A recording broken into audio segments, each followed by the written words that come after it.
سورہ فاتحہ فرض ہے امام کے لیے اور مقتدی کے لیے ہر نماز میں.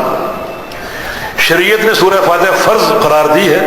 لا صلاۃ الا بفاتحۃ الکتاب فرض قرار دی ہے قیام میں.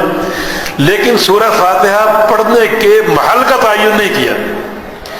یہ کہا کہ سورہ فاتحہ ضرور پڑھنی, یہ نہیں بتایا کہ کب پڑھنی, یہ نہیں بتایا. قیام میں آپ نے پوری کرنی. اس لیے کسی تکلف کی ضرورت نہیں ہے, کسی تکلف کی ضرورت نہیں ہے. اگر کسی مسجد میں امام سورہ فاتحہ پڑھتا ہے, ہر آیت پر ٹھہرتا ہے, اس کے وقت میں آپ سورہ فاتحہ وہ آیت پڑھ سکتے ہیں تو کوئی حرج نہیں, مستحسن ہے.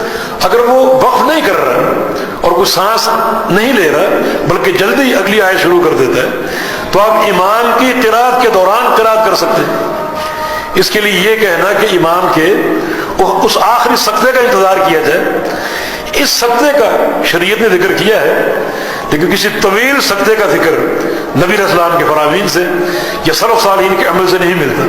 یعنی قرات آپ ختم کرتے, تھوڑا سا آپ سانس لیتے, پھر آپ رکوع میں چلے جاتے. کوئی ایسی حدیث نئی نظر سے نہیں گزری کہ اس سقطے کا مقصد مقتدیوں کو سورہ فاتحہ پڑھنے کی مہلت دینا ہے. واللہ اعلم, میری نظر میں ایسی کوئی حدیث نہیں ہے.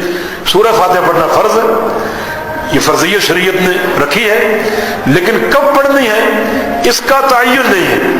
نبی علیہ السلام کی حدیث ہے کہ جب میں جہری قرات کر رہا ہوں فلا تقرؤوا بشیء من القرآن اذا جہرت الا بأم القرآن, کہ جب میں جہری قرات کر رہا ہوں تو تم میری قرات کے دوران کچھ نہ پڑھا کرو سوائے سورہ فاتحہ کے.